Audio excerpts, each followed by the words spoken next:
The island had always been a sanctuary. Nestled quietly in the Pacific Ocean, for generations, families lived side by side, their lives perfectly in tune with nature.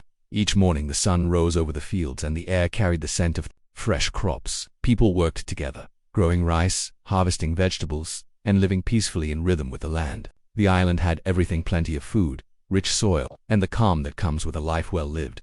One of the islanders, a fisherman, had a small tabby cat, one of the first to arrive. It wasn't a wild cat, but it wasn't like any pet either. It seemed to just belong here. Every morning the cat would wander across the farmers' fields, gracefully walking among the crops like it belonged in this perfect world. The villagers had always believed that cats brought good luck, and this little tabby seemed to prove it. People would stop, watch, and smile. "See how peaceful it is," they would say. "The cat knows this place."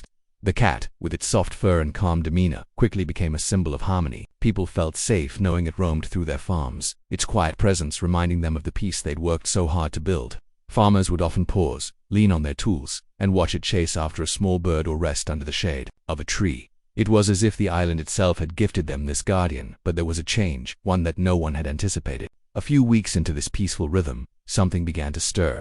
It was subtle at first: a few missing grains from the rice paddies, small holes in the stored crops. At first, the farmers shrugged it off. Maybe the wind had blown something away, or maybe they hadn't stored it properly. But soon, the signs grew harder to ignore. There were strange gnaw marks on the wooden storage bins, and the rice paddies were less bountiful than before. "Did you see that?" one of the farmers whispered to his neighbor. "Something's been eating the crops, but I can't figure out what." "I thought it was just the wind," the neighbor replied, frowning. "But it's getting worse." No one knew it yet, but the paradise they had carefully built was beginning to crack. Beneath the surface of their perfect life, tiny invisible invaders were multiplying. The rats were coming, and no one realized how deeply they would change everything. They would soon learn that not all was as calm as it seemed. The tabby cat, still wandering through the fields, didn't understand either. It had always been the protector. But now, the island was beginning to feel less safe. It watched, silently, as farmers became more frustrated, their harvests slipping away. The balance was tipping, and soon, the cat would realize it couldn't protect the island alone. As the days passed, the first signs of trouble became clearer. The farmers were beginning to notice something they hadn't before. The rats weren't just a few here and there, they were everywhere. At first, the islanders laughed it off. "Just a couple of rodents," one farmer said with a grin. "We'll get rid of them soon enough." They'd seen a few holes in the fields or some missing rice here and there. No big deal, right? But as the days turned into weeks, the damage started to add up. The rats weren't stopping. They were eating the crops faster than the farmers could harvest them. It wasn't just the rice anymore. They were after everything: vegetables, fruit, grains, anything they could sink their teeth into. The farmers were starting to panic. "I don't know what's happening," said one farmer standing in front of his ruined fields, shaking his head. "I've worked this land for years. It was always so full of life. But now, His voice trailed off, the despair settling in. The storage rooms, once filled with food meant to last through the season, now sat empty. The rats had invaded every corner of the island, stealing what little food they had left. The peaceful rhythm of island life was crumbling, piece by piece, and the cat, the tabby that once roamed so calmly through the fields, was starting to act differently. The villagers noticed it first scratching at the walls of homes late at night, pacing in circles. It wasn't like the cat to be so restless. It seemed as though the cat, too, felt the weight of the disaster closing in. It watched the farmers, its eyes wide with concern, as though it understood the gravity of the situation. A few of the older villagers started to whisper. "I remember my grandmother telling me stories of cats. They protect us from danger. You know, cats are guardians. They chase away the bad things." But most of the islanders simply shrugged it off. "It's just a cat," they'd say. "We need something stronger than that." But no one knew what to do. The usual solutions, traps, poison, and the like, hadn't worked. The rats kept coming, and the food kept disappearing. It felt like the island was slipping through their fingers. "Maybe we need to bring in some more help," suggested another farmer, pacing back and forth. "But what? We've tried everything we can think of." The tabby sat quietly nearby, its fur ruffled, its eyes weary. The villagers, desperate for a solution, began to wonder if they had overlooked something simple, something they didn't understand. But at this point, even the cat seemed like it might be losing the fight. The balance of life they had cherished so much was quickly slipping away. The rats were no longer an unseen threat, they were everywhere. The island's paradise was at risk. The rats were getting worse. No matter what the islanders did, the pests kept coming. They set traps, laid poison, and spent countless nights trying to catch them. But it wasn't enough. The rats seemed unstoppable. Every night, more food was gone, more crops were destroyed. "I've never seen anything like this," one farmer said, standing in his ruined field. "It's like they're multiplying overnight."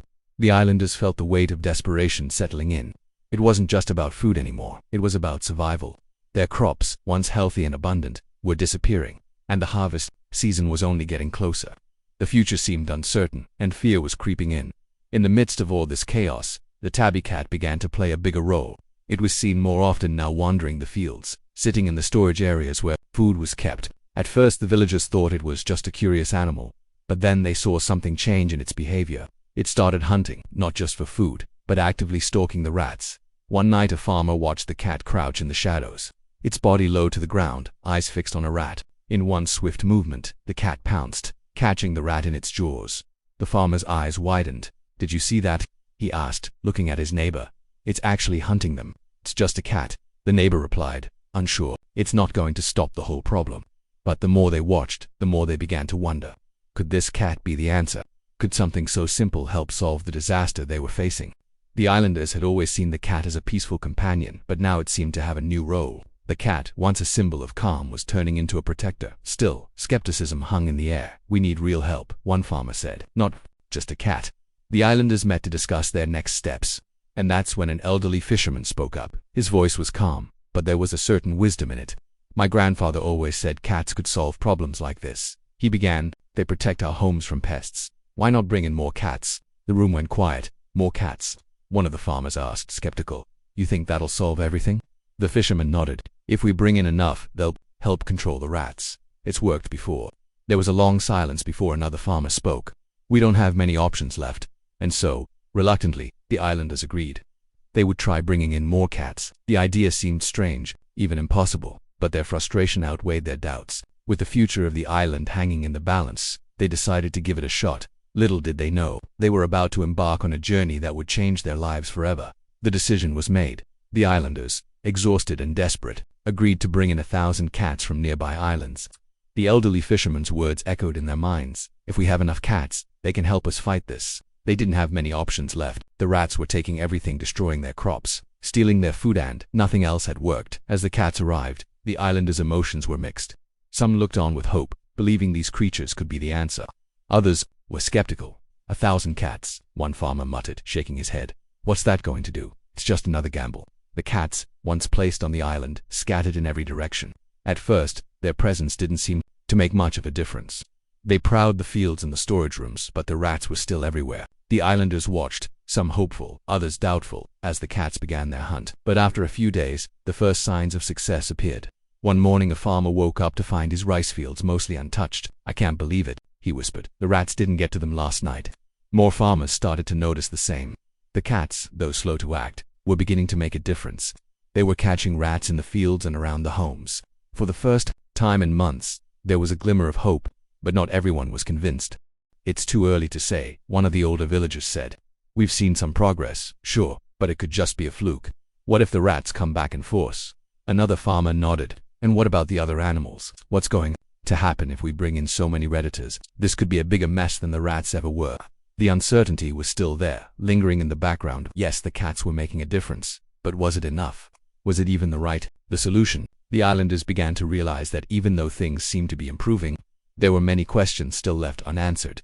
But for now, they had no choice but to wait and see. They watched the cats, hoping that they could truly restore the balance. And for the first time in a long time, the islanders felt a sense of relief, even if it was mixed with doubt. They had gambled everything on these cats, and now it was a waiting game. Days turned into weeks, and slowly, the island began to show signs of recovery. The rats, once so overwhelming, were finally disappearing. It wasn't an overnight miracle, but every day, the rats seemed to get a little quieter, a little fewer. The crops that had been ravaged for months were now starting to flourish again. Farmers stood in their fields, eyes wide with disbelief. "I can hardly believe it," one said, staring at the healthy rice plants. "The rats didn't come last night, it's actually happening." For the first time in months, the island felt safe again. The once crowded storage rooms, emptied by the rats, were now full again. It wasn't perfect, but it was enough. The people could breathe again, smile again. They could finally look ahead without fear. The cats, who had once been viewed as nothing more than a last resort, were now being seen in a new light. They weren't just wandering pests anymore. They had become heroes in the eyes of the villagers. Every cat that wandered past, every cat that caught a rat, was met with a quiet thank you. The islanders started to view them as more than just animals, they were protectors. "My grandmother always said cats bring good luck." one older woman said, stroking the fur of a tabby resting by her door. I guess she was right. The farmers were starting to notice how the cats were helping more than just the crops. They kept the rats at bay, but they also brought a sense of peace to the island. The cats were no longer just random wanderers. They had found their place, and the villagers, in turn, had found a new respect for them. But even in this time of relief, there were still questions. Was this really the end of the problem? Could the cats continue to control the rats, or was it only a temporary fix? The islanders didn't speak of it often, but doubt lingered in the air. Could the delicate balance they had restored last? I'm grateful for the cats, but I don't know, said one farmer, still watching his fields. What if this is just a phase? What if the rats come back stronger? I hope not, another said, shaking his head. I don't want to go through all this again. Though the fear was there, it didn't overshadow the hope. The island was healing, and that was all anyone could hold on to for now. The cats had saved them, but the villagers couldn't help but wonder how long would this peace last. As the weeks passed, the islanders began to notice something unsettling. Though the rats were nearly gone, the cats weren't stopping. They hadn't just solved one problem, they were becoming predators of a different kind. Birds, small animals, and even the native wildlife were starting to disappear.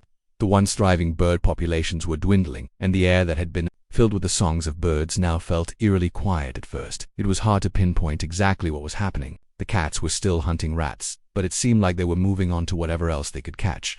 Farmers found a dead bird near their fields one morning, its tiny body lifeless, its wings spread wide. Look at this. One of the farmers, it said, holding it up. This wasn't here before. What's going on? The islanders, while still grateful for the cats' role in saving their crops, couldn't ignore the shift. They'd invited these animals to restore balance, but now they were worried the cats were tipping the balance too far the other way. I don't like this, another farmer said. We brought them here to help, but they're hurting everything else. What if we've made things worse? The islanders weren't the only ones noticing the change. A researcher from the mainland arrived to study the island's ecosystem. His report was both a relief and a warning. The cats have done their job. Yes, he said, looking over his notes, but they're disrupting the natural order. They've reduced the rats, but now they're preying on the very creatures that were supposed to thrive here. His words hit the islanders hard. They'd saved their crops and brought back a sense of safety, but now they had to face a new dilemma. What had they really done? Was the peace they'd fought for just another fragile illusion? We can't just let nature run its course anymore, one villager said. The cats were supposed to help, but what if they end up destroying everything else? The islanders were torn. They'd trusted the cats, believed in their ability to restore balance. But now the very thing that had saved them seemed to be threatening their way of life again. The stakes had never been higher. What had once felt like a simple solution was now a complicated question of how far they were willing to let nature go. As the sun set that evening, the islanders gathered in quiet discussion. The future of their island, and of the cats, was once again uncertain. The researcher's visit had turned from hopeful curiosity to a dark discovery. After weeks of studying the island's ecosystem, he finally gave his report to the villagers. The cats have done their job, he said, his voice heavy with regret. But the cost is greater than you think. They've controlled the rat population. Yes, but in doing so, they're destroying other parts of the island's life. Birds, small mammals, insects, all of them are now at risk. The news hit hard. The islanders had brought the cats in to save their crops, to restore peace. But now, it seemed that their actions had set off a chain reaction, and the delicate balance they had worked so hard to protect was unraveling. The birds, once plentiful, were becoming fewer, their nests abandoned. Some villagers began to whisper, "We thought we were saving our paradise, but now, we've made it worse." The emotional weight of the discovery was crushing. But it wasn't just the researcher's words that brought the problem to light. It was the events that followed. One afternoon, as a farmer walked through the fields that were finally healthy again, he saw a cat moving slowly through the tall grass. It was stalking something. The farmer's heart sank as he watched the cat inch closer to a rare bird perched nearby. The bird, so small and delicate, was unaware of the danger. The farmer froze, unable to tear his eyes away. "No, not this," he whispered, taking a step forward. He wanted to shout, to warn the bird, but he knew it wouldn't help. The cat, with its instinctive hunger, was already too close. In that moment, the emotional conflict became clear. The very creatures that had saved their crops were now threatening the island's natural beauty. The farmer's mind raced. What have we done, he thought. How can we live in harmony with nature when we keep disrupting it? "Look at this," the farmer shouted, running toward the others. "One of the cats, it's hunting the birds now." The islanders gathered around, shocked by the sight. Some felt the sting of guilt. "We thought we were helping," one villager said, her voice trembling, "but now we're destroying everything." The realization was painful. The cats, once seen as saviors, were now part of a new problem. The fragile paradise they had fought to protect was at risk again. The question that hung in the air was undeniable. Could they find a way to fix this? or had they gone too far? It wasn't just a simple solution anymore. They couldn't undo what they had done. And in that bitter moment, the islanders were forced to face the painful truth. Nature, once disturbed, was hard to heal. The island had become eerily quiet. The rats were nearly gone, but so much else was changing. The cats still roamed the fields, their eyes alert, hunting tirelessly. They had done their job, no doubt about that. But now, the villagers had to face the reality of their decision. The once peaceful island was beginning to show the cracks of a much bigger problem. I never thought it would come to this, one of the older farmers said one evening, looking out over the fields. We brought the cats here to help, but now they're taking over. His voice was filled with doubt, a hint of regret. The community was exhausted. The battle had been long, and now they were facing an unexpected consequence. Some of the villagers began to argue. Maybe it's time we do something about the cats. We can't let them destroy everything, one man said, his face hard with frustration. We can't just stand by and watch the island fall apart. Others disagreed, their voices filled with compassion. But they saved us, one woman, I said, shaking her head. They helped us when we were desperate. How can we just turn our backs on them now? The debate echoed through the village, and the unease was impossible to ignore. The villagers were torn. Some suggested euthanizing the cats, others wanted to relocate them, while a few pleaded for a more compassionate solution. The discussions grew more heated, more desperate. They had saved their crops, but at what cost? Was the peace worth it, or had they made a terrible mistake? The urgency was palpable. The sterilization teams had arrived, and the cats were being carefully caught and taken in. The air was thick with tension, each movement feeling like the beginning of the end. The villagers gathered, watching the scene unfold, some quietly accepting the reality, while others could barely hold back their emotions. Are we really doing this? One villager whispered, her eyes red from days of sleepless nights. I thought they saved us. They saved our crops, our homes. They did. Another replied, voice tight with grief. But now we have to save the island. The silence between them spoke volumes. This wasn't just about controlling a population. This was about saying goodbye to the guardians who had protected them. The cats, who had once been their hope, were now the source of a new crisis. The village had no choice but to stop the cycle, before it spiraled further out of control.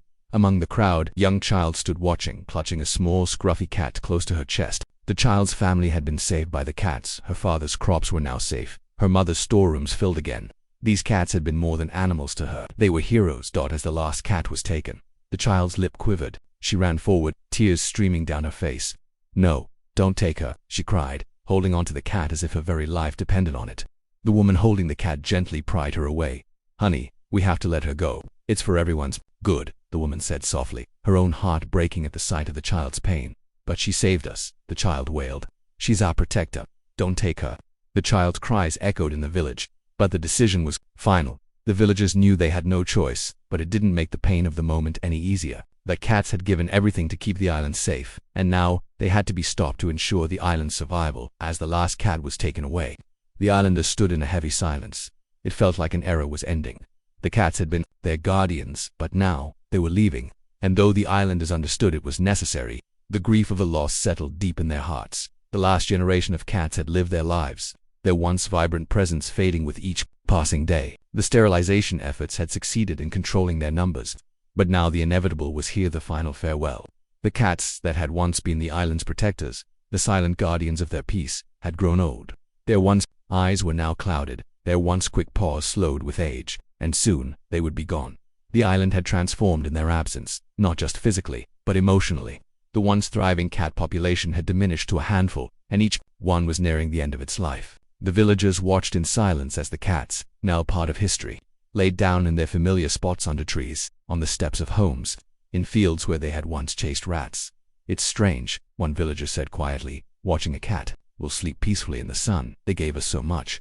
And now we're left to say goodbye. Another villager, older now, nodded slowly. We thought we were saving the island, but we didn't realize what we were doing to the balance. These cats, they weren't just pets. They were part of something bigger than we understood. The air was heavy with reflection. The cats had done their job. They had saved the crops, the food, the island's way of life. But in doing so, they had also disrupted the very ecosystem they had been brought in to protect. The lesson was bittersweet, one that could never be undone. A child, now grown, stood by a tree, her hand resting gently on the shoulder of a cat that had been with her since she was small. She smiled through tears, her voice thick with emotion. You saved us, she whispered. You gave us hope when everything seemed lost. The community had learned something profound. It wasn't just about saving the crops or restoring peace. It was about understanding the cycles of nature, the rise and fall of life, the consequences of their actions, and the delicate balance that could so easily be tipped. In their final moments together, the villagers promised to never forget what the cats had given them. They would protect what remained, the land, the animals, and the fragile peace they had fought so hard to restore. As the last cat passed away quietly, the villagers gathered one last time. They stood in silence, paying their respects, their hearts full of gratitude. The island was quiet, peaceful, and forever changed. The story of the cats, once saviors, now legends, would live on in the hearts of the islanders. A reminder that even the most beautiful stories don't always have perfect endings.